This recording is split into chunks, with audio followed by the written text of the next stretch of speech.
welcome to Green Nigeria. Okay, you're welcome to your number one and authentic program on radio. It's Green Nigeria Radio Show, and of course, you hear we say it's tourism, agriculture, progress. I tell you what, with tourism and agriculture, Nigeria can fly. We believe that with tourism and agriculture, Nigeria can start exporting and Nigeria can start attracting. This is Green Nigeria Radio Show, and again we say it's tourism, agriculture, progress. Here we tap forward. Okay? My name is Meshok Yage. Today we'll be telling you about Yobe State. We'll be telling you about the Dagona Bird Sanctuary. We'll be telling you how many international visitors Dagona Bird Sanctuary has had since it was discovered. Okay? Way back from the 70s, 80s, and even 90s. Stay tuned for more. Of course, we'll also be telling you about cassava and the many potentials cassava now has and has been discovered. Of course, did you know that there's something in cassava that when it's extracted, it is used in toothpaste?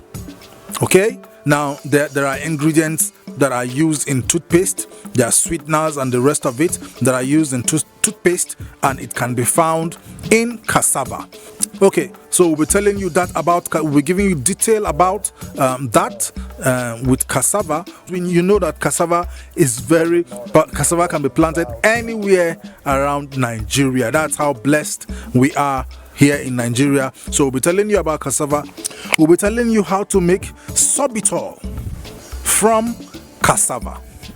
This and more on Green Nigeria Radio Show. Stay tuned. It's tourism, agriculture, progress. We'll be right back. You're welcome to Green Nigeria.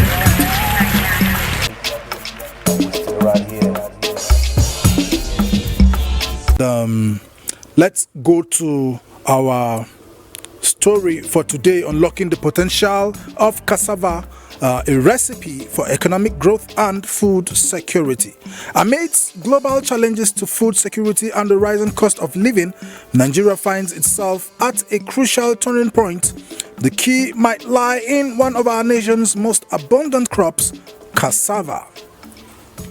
This versatile root crop, which has been a dietary staple in Nigeria for centuries, still holds untapped potential.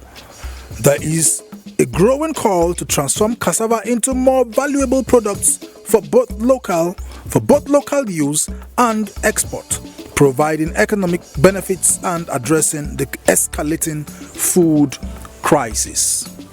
According to SB Morgan's research, Nigeria is dealing with a protracted food crisis that is made worse by unrest outside, like the Russia-Ukraine war, bad weather, and instability. Talking about farmers, herders, clashes, and all that. The cost of essential ingredients like wheat flour has surged, with cost of a 50 kg bag increasing from 31,000 naira in 2021 to 64,000 naira presently.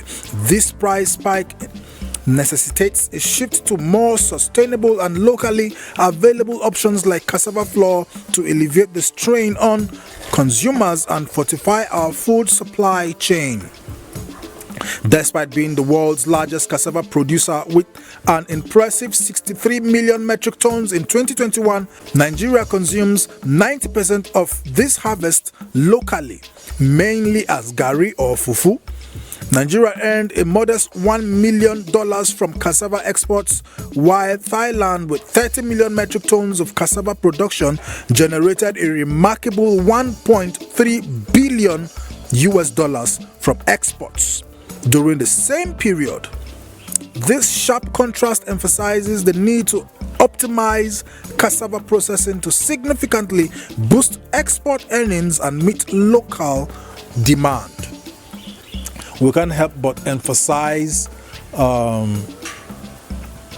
importance of cassava and how we can actually start thinking of how to double our production and then raise the bar on other things that are useful that are found in cassava, like sorbitol. Sorbitol is used to produce toothpaste. Toothpaste is consumed worldwide. Toothpaste is used worldwide. Okay, if you want to put it that way, it is a usable product by everybody.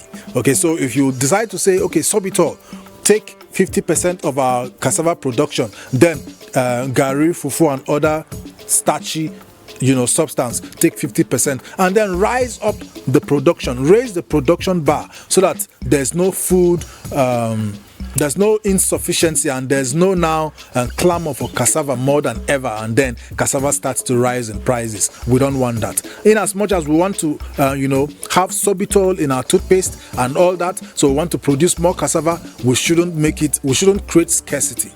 That's my point. Okay, now talking about sorbitol, I'll be telling you what can be found, how we can get sorbitol from cassava. Now, I told you about sorbitol. Of course, cassava can produce sorbitol. Okay, a lot of us don't know what sorbitol is, but sorbitol is just an ingredient in toothpaste to make it very precise. Okay, now cassava starch and HQCF can be used as raw material for sweeteners, primarily high fructose syrup, HFS, glucose, and sorbitol. Sweeteners are obtained by hydrolysis of cassava starch or flour or wet cake to produce glucose, which is further purified to produce HFS or hydrogenated to produce sorbitol. Okay, and all these laboratory words you hear and formulas you hear, bottom line is it is gotten from cassava. Okay, and of course, if you know that, okay, is it the same gari that we are talking about that we eat? Okay, if you schooled in Nigeria, you know that, okay, every student goes to school with 2 or 3 modules of gari with granite or kulikuli, as the case may be. Then if you are well to do, you can also add milk, and other provisions like maybe biscuits and maybe what have you. Okay, so cassava is the primary food for students and of course a lot of Nigerians. Okay, so we've been consuming cassava without knowing that, okay, there's sorbitol in it, and sorbitol is an ingredient in toothpaste, and it can be very beneficial internationally. The international market needs this. How can we start harvesting cassava with that kind of business in mind? Okay, that we extract sorbitol out of it and make good money, aside from just consuming and producing very low. All right, I told you we'll be telling you about Dagona Bird Sanctuary. We talked about Dagona Bird Sanctuary in our intro. Now, Dagona Bird Sanctuary is a waterfall sanctuary and a tourist center located in Bade local government area of Yobe State, northeast Nigeria. It is one of the important regions marked for conservation of avifauna species in sub-Saharan Africa. Avifauna species, if you've been listening to Green Nigeria Radio Show, we've almost overflogged it. Is a kind of bird, a species of birds, okay? And I told you we'll be telling you about the international visitors. Let's just go to that right away. Several distinguished people have visited the sanctuary, including Prince Bernhard of Netherlands in 1987, Prince Philips in 1989, Prince Charles and Princess Diana in 1991. Princess Charles and Prince Diana, okay, in 1991.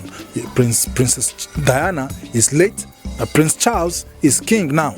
Okay, so there's a change in the nomenclature of that man. Okay, so all these important people have visited that place because it was fascinating how the birds migrate from Asia, Europe, America, all over the world, and they converge in Yobe State in Dagona Bird Sanctuary.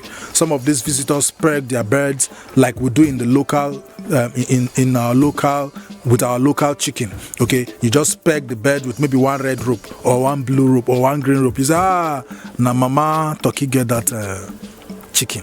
Okay, stuff like that. But what they do is just peg their bird, maybe write the name, maybe put the name inside a very light plastic bottle, tied on a feather, and allow them fly. They take planes and fly to Nigeria, and they come, they pick their birds, take snapshots, and post on their social media, and just tell their experience for free.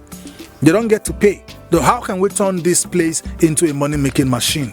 Okay, I just hope that the government of the day is listening and to do something about it. Okay, that's all for Dagona Bird Sanctuary in Yobe State, and talking about our tourism aspect of the program. Now, we also told you about cassava. We told you about sorbitol. We told you about sorbitol, that is an ingredient that is used in making toothpaste, a key ingredient. Okay, and they extract it from cassava, and we have a lot of cassava in Nigeria. How can we start making good use of cassava, not just for gari and fufu? What can we produce with our cassava that the international market can quickly? We have a lot of companies, Unilever, we have a lot of companies that produce toothpaste. How can they get to buy from us for the purposes of, extracting sorbitol? Okay, that and more. And now that brings us to food security. We talked about food security. We talked about the rise in cost of living and food items in the market and what have you. Now, as all the government programs in the past worked out, talking about the anchor borrowers, these programs were made and programmed to avert hunger. Okay, these programs were designed to make sure that there's nothing like scarcity in the future. This is the future that anchor borrowers planned about. And now it is so terrible that a mudu of gari that used to be 300, 250 is now 1,000. Okay, I don't know of elsewhere in Nigeria, but here in the federal capital, a mudu of gari is 1,000 and within 800 to 1,000 naira. Okay, it's expensive.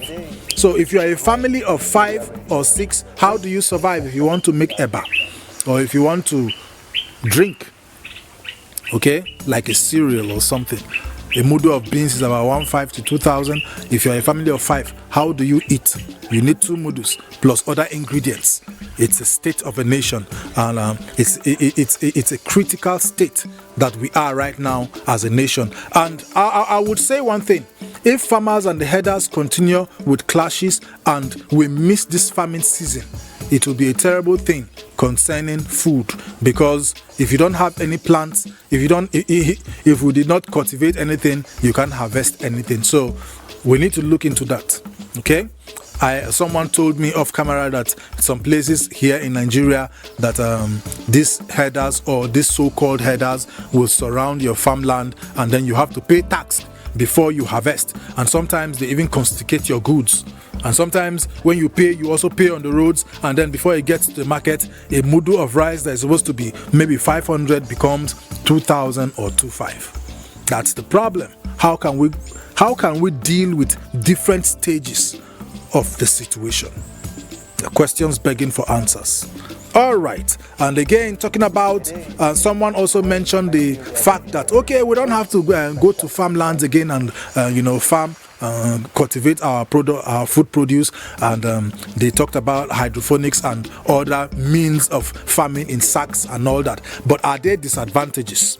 That brings us to our next topic on our next episode: the disadvantages of technology. If there are disadvantages, talking about hydroponics, talking about farming in a building, farming in producing tubers of yams in sacks and all that. What are the disadvantages? If there are disadvantages, we'll be dealing with that in our next episode. If you subscribe and like our YouTube channel and all our social media handles, you'll be able to get notification when that comes up. Don't forget, it's Green Nigeria Radio Show on YouTube and on Facebook. It's Tourism Agriculture Progress, and today this has been all that we brought to you, talking about the Dagona Bird Sanctuary, talking about cassava, starch, sorbitol, and of course, stay tuned for more as we have hyped on the program. My name is Meshach Yage. Don't forget to subscribe and like again. Bye-bye. You're welcome to Green Nigeria.